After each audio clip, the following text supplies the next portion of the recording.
ठीक है। अब मेरे को नहीं पता कि आप लोग इस चीज को कैसे समझेंगे, कैसे लेंगे, लेकिन ये मैं फील कर पा रहा हूं। ठीक है। जैसे जेई मेंस का अपना चल ही रहा है, तो कई सारे जो लक्ष्य के बच्चे हैं वो रेस्पॉन्ड करते हैं, बताते हैं। ऑल्दो मैं क्योंकि मेरे पास कोई ऐसा सोशल मीडिया प्लेटफॉर्म नहीं है, तो मैं ज्यादा तरीके से तो कम्युनिकेट नहीं कर पाता हूं। लेकिन मुझे पता है कुछ बच्चों के पास, जिनके पास नंबर है, वो मैसेज करते हैं, तो मैं रिप्लाई नहीं करता हूं, क्योंकि वो मेरा पर्सनल नंबर हो जाता है। ठीक है। और अगर मैं एक बार करूंगा तो फिर दूसरे बच्चे के लिए मेरे को ऐसा लगेगा यार उसको तो किया, इसको नहीं किया। तो वो मेरे लिए एक ऐसी प्रॉब्लम ना रहे जिसमें मैं ही एक थॉट प्रोसेस में रहूं हमेशा कि करूं रिप्लाई या ना करूं। मैं लेकिन पढ़ता सारी चीजें हूं जो भी बच्चे मेरे को कहना चाहते हैं, और कभी कभार मेरे को बहुत डायर सिचुएशन लगती है तो मैं उसका रिस्पॉन्ड भी कर देता हूं। ठीक है। तो इसमें मैं कोई ऐसा बहुत बड़ा इंसान नहीं बन रहा हूं। मेरा कहने का मतलब यह है कि मैं वैसे मोटिवेट नहीं करूंगा कि आप पर्सनल मैसेज करें अगर आपके पास नंबर है। ठीक है। क्योंकि वो पर्सनल स्पेस की बात होती है। लेकिन यस, अगर आपके पास कोई भी बहुत ज्यादा कठिन वाली बात आ जाती है, कभी आपको लगता है, तो आप डेफिनेटली मेरे को रीच आउट कर सकते हैं। ठीक है। आप मेरे को बता सकते हैं, लेकिन रिस्पॉन्ड मैं अपने कंफर्ट के हिसाब से, कंफर्ट मतलब टाइम के हिसाब से, कभी मैं क्लासेस में बिजी हूं तो कभी रात को कर दिया, कभी सुबह कर दिया, वैसे करता हूं। ठीक है। तो मैं अभी लक्ष्य वाले बच्चों के बहुत सारे रेस्पॉन्सेस पढ़ रहा था। अब इसमें दो प्रकार की चीजें हैं जो मेरे को, मतलब एक प्रकार की चीज है जिसमें दो ओपिनियन हो सकते हैं। हर चीज पे दो ओपिनियन बनते ही हैं। मैं आज सुबह ओम सर से भी डिस्कस कर रहा था, क्योंकि आज का पेपर मैं सुबह देख रहा था, तो इट वाज, पता नहीं, मेरे को ऐसा लग रहा है कि पेपर वाज इजी। ठीक है। डुएबल पेपर है। अब यहां पर ओपिनियन ये आता है कि सर बाहर से बैठ करके तो देखने में आसान ही लगता है। ये बात आपकी बिल्कुल सही है। ठीक है। इसमें मैं बिल्कुल भी ये नहीं बोलूंगा कि भाई कि नहीं यार ऐसा नहीं है, जो पढ़ाया है वही आया है, आता ही वही है, हर टीचर का आता है। लेकिन बात एग्जाम का टेम्परामेंट इज क्वाइट डिफरेंट। ठीक है। आज ही मैं शाम को अभी क्लास लेने से पहले एक बच्चे का पढ़ रहा था, बच्ची का पढ़ रहा था। मैंने रिस्पॉन्ड तो नहीं किया है, लेकिन उसने कहा कि सर एग्जाम में और बल्कि मैंने लक्ष्य वालों को बता करके, जेई मेंस जब से स्टार्ट हुआ था 2 दिन पहले मैं लाइव स्पेसिफिकली गया था और बच्चों को बोला था कि इस तरीके से पेपर मत देना। ठीक है। फंस जाओगे और पूरी मेहनत बर्बाद हो जाएगी। और मैं आपको ये क्यों कह रहा हूं, क्योंकि मे भी शायद उन बच्चों को जिन बच्चों को ये इंफॉर्मेशन मिली कि पेपर कैसे दिया जाता है, काफी देर मिली, मे भी शायद वो उसको अडेप्ट नहीं कर पाए, या जो भी कहानी है, मे भी शायद उन्होंने डिस्कार्ड कर दिया मेरी बात को। ठीक है। मेरे को उसका दुख नहीं है, लेकिन मेरे को दुख ये है कि अगर सुना होता तो शायद थोड़ा बेटर होता। तो मैं आप लोगों को ये बताना चाह रहा हूं कि उन्होंने कुछ बच्चों ने मेरे को बोला कि सर हम उतना परफॉर्म नहीं कर पाए जितना हम सोच रहे थे। ठीक है। अब मैं सुबह ओम सर बैठे हुए थे, तो ओम सर के साथ मैं ऐसे डिस्कस कर रहा था। मैं ये कह रहा था कि यार सर, मैंने लाइन से सवाल देखे, मैं ये नहीं कहूंगा कि मेरे कॉपी के ये वो फलाना ठिकाना, मैं उसमें कभी नहीं जाता हूं, लेकिन मुझे ऐसा लगता है बच्चे को करने चाहिए थे। ठीक है। बच्चों से होने चाहिए थे। तो ओम सर की एक बात आई कि सर अगर बच्चे ने पढ़ा होगा ना तो डेफिनेटली उससे हुए होंगे, और वो बच्चे जिससे हो जाते हैं वो आपको कभी आकर के रिटर्न बैक शायद उस रेशियो में ना बोले। ठीक है। हाँ, जिस दिन सिलेक्शन होगा उस दिन बोलते हैं कि सर आपके नोट से था, बहुत बहुत अच्छा भी लगता है, बच्चा भी खुश होता है, पेरेंट्स भी खुश होते हैं, तो अच्छा लगता है। लेकिन जब तक हम लोग रिजल्ट तक नहीं पहुंचते तब तक हमें वही बच्चे रीच आउट करते हैं जिनसे शायद कुछ गलतियां हो जाती हैं। ठीक है। अब उसका पेन मे भी शायद मैं आपको एक्सप्लेन नहीं कर पा रहा हूं। वो पेन मतलब दिमाग में ऐसा लग रहा है कि यार, मतलब अगर उस तैयारी में मेरा 5% का कंट्रीब्यूशन था, ठीक है, मेजॉरिटी सारे टीचर्स का कंट्रीब्यूशन मिला ले तो 20% का कंट्रीब्यूशन बनता है, क्योंकि बच्चे की ही तैयारी मेन है। ठीक है। टीचर्स आप किसी से भी कर लीजिए, थोड़ा बहुत अंतर आता है। ठीक है। लेकिन अगर आप तैयारी नहीं कर रहे तो कुछ नहीं हो रहा। तो मेरे को ऐसा लग रहा था कि भले ही मेरा वो 5% का ही कंट्रीब्यूशन हो, कहीं मैं तो नहीं चूक रहा था। फिर मेरे को लगा कि यार कि मैंने सारे सवाल के जो कंसेप्ट्स बताए हैं, क्वेश्चन गए भाड़ में। अगर मेरा काम सिखाने का था तो मैंने सिखाया है, और बच्चा अगर एग्जाम में नहीं कर पा रहा है तो मेरे को वो थोड़ा सा पेन दे रहा था। और मेरे को ये बात भी पूरी अच्छी तरीके से ओम सर की बात पूरी 100% श्योर हूं कि कई सारे बच्चों ने उन सवालों को देख करके खुशी जाहिर करी होगी। मे भी शायद अभी तक हमारे पास बात नहीं आई है, और हम अभी बच्चों को एग्जाम के टाइम पर कोई डिस्टर्बेंस भी क्रिएट नहीं करते हैं, फोन करके पूछे कि कैसा गया कैसा नहीं गया, क्योंकि ये बचकाना हरकत है। जो चीज हो गई हो गई। अब सीखने वाली बात है कि यहां से हम लोग क्या सीखें, है ना। तो अभी तक मैंने बच्चों को भी रीच आउट नहीं करा है, पूछा नहीं है कि यार कैसा गया कैसा नहीं गया, कितने सवाल बने कितने नहीं बने, कहां अटके, फिजिक्स दिक्कत दी गई, केमिस्ट्री दे गई, या फिर मैथ्स दे गई, क्या हुआ इशू। वो अब जब एक बार सारे शिफ्ट खत्म हो जाएंगे तब हम लोग बात करेंगे, और आप लोगों के साथ हम कम्युनिकेट भी करेंगे उस चीज को, क्योंकि वही सिनेरियो आप लोगों के साथ भी होना है। दुखद बात ये थी मेरे लिए कि मेरे को अभी तक जितने बच्चों ने रीच आउट करा है, मुझे ऐसा लग रहा था करना चाहिए था। ठीक है, मुझे नहीं पता आप लोगों में से कितने बच्चों ने जेईई मेंस के डिस्कशंस को देखा है, और अभी वैसे आपका समय बर्बाद होगा, देखने का कोई सेंस नहीं बनता है, क्योंकि अभी आपकी तैयारी पूरी नहीं है, आपने रिटेंशन, आप सवाल देखेंगे आपको अच्छा फील होएगा, लेकिन वही बात है, एग्जाम का टेम्परामेंट और बाहर बैठ करके सवाल करने का या सीखने का, सोचने का टेम्परामेंट बहुत अंतर होता है। ठीक है, मैं तो आपको यही कहूंगा कि जब आपके 11वीं के बोर्ड्स के मतलब स्कूल के एग्जाम खत्म हो जाए, तब आप सिर्फ 11वीं वाले का जो भी पार्ट है जेईई मेंस का, आप अपना अच्छे से रिवीजन करिए और उसको एज अ टेस्ट दे करके देखिए, टाइम बाउंड होकर के देखिए कि हाँ भाई 3 घंटे का पेपर था, 50% 11वीं 50% 12वीं, तो 1.5 घंटे में पूरे फिजिक्स केमिस्ट्री मैथ्स के पेपर मेरे को 1.5 घंटे में सॉल्व करके देखना है कि तब बनता है या नहीं बनता है ना। हमारा काम आपको सिखाने का है, और लिटरली बता रहा हूं उस पूरे प्रोसेस में मेरे को सोच करके ये लगा कि मे भी शायद बच्चों ने क्लास सीरियसली नहीं अटेंड करी।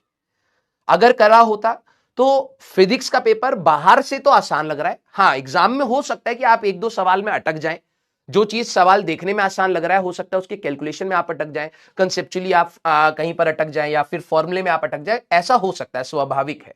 ठीक है, लेकिन वो ऐसा नहीं होगा कि आपके 15 सवाल ऐसे हो रहे हैं या 25 सवाल के 25 आपके पूरे ऐसे डाउट में जा रहे हैं, नहीं, एक दो सवाल में आपका डाउट जनरेट हो सकता है, एक दो सवाल हो सकते हैं ट्रिकी हो, एक दो सवाल हो सकते हैं कठिन हो, लेकिन 15 का रेशियो जेईई मेंस में फिजिक्स के लिए इज अ नॉमिनल मैं बोलूंगा कि जो बच्चा कहीं ना कहीं जिसने 2 साल तमीज से तैयारी करी, अब तैयारी भी अलग अलग प्रकार की होती है, तमीज से तैयारी करी, वो आराम से कर सकता है, आराम से। ठीक है, इसमें कोई बोस्ट करने वाली बात नहीं है, यह आपका कर्तव्य है कि इतना तो आपको करके आना है। ठीक है, तो मैं आप सभी लोगों को एक बात बोलूंगा, जब अगले साल आप लोग जेईई मेंस का पेपर लिखेंगे तो आपके सामने भी कई ऐसे सवाल होंगे, कई ऐसी बातें होंगी जो क्लास में या तो सीरियस मोड में बोली गई होंगी या फिर मजाक के मोड में बोली गई होंगी, लेकिन वो बोली इसलिए गई थी कि आपके दिमाग में रहे।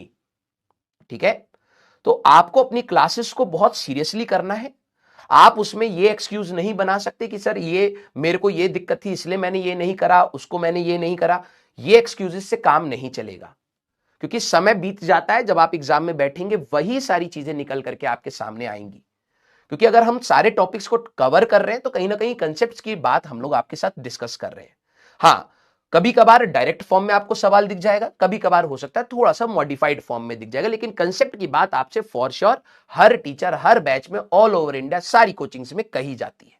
हाँ, इसका डिफरेंस होता है कि मैं एक टॉपिक पर हो सकता है 5 मिनट बोलूं, या हो सकता है उसके ऊपर एक क्लास लगा दूं, है ना, अंतर यहां आ सकता है, लेकिन ऐसा नहीं होगा कि आपके सामने से टॉपिक नहीं गया हो। और जेईई मेंस का अगर मैं फिजिक्स की आपको मैं बात बोलूं, अगले साल अगर मान लीजिए लेवल थोड़ा आप भी करते हैं, तब भी आप कंफर्टेबल जोन में होंगे फिजिक्स के लिए, ये श्योर बात है, क्योंकि जो भी पैटर्न चलता आ रहा है फिजिक्स का सालों से, उसमें ऐसा कोई एब्रप्ट चेंज नहीं हुआ है। अब बच्चों का मैसेज देख करके हमें दुख होता है, ऐसा लगता है कि काश इसने लेक्चर सही से सीरियसली देखा हो।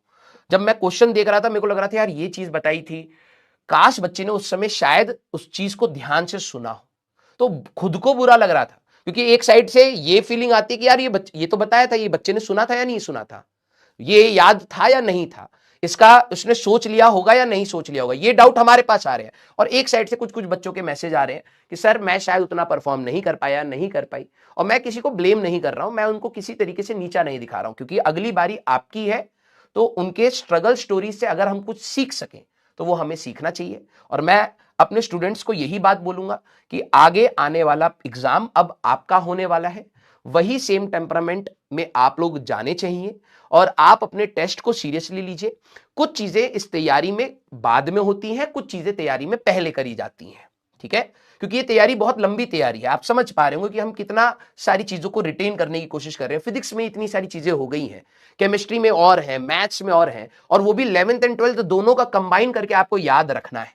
विद 12वीं क्लास में आपके प्रैक्टिकल्स होंगे, प्री बोर्ड्स होंगे, बोर्ड्स होंगे, स्कूल के प्रोजेक्ट्स होंगे एंड ऑल, वो चीजें भी मैनेज करनी है, तो it's not easy in that case, right.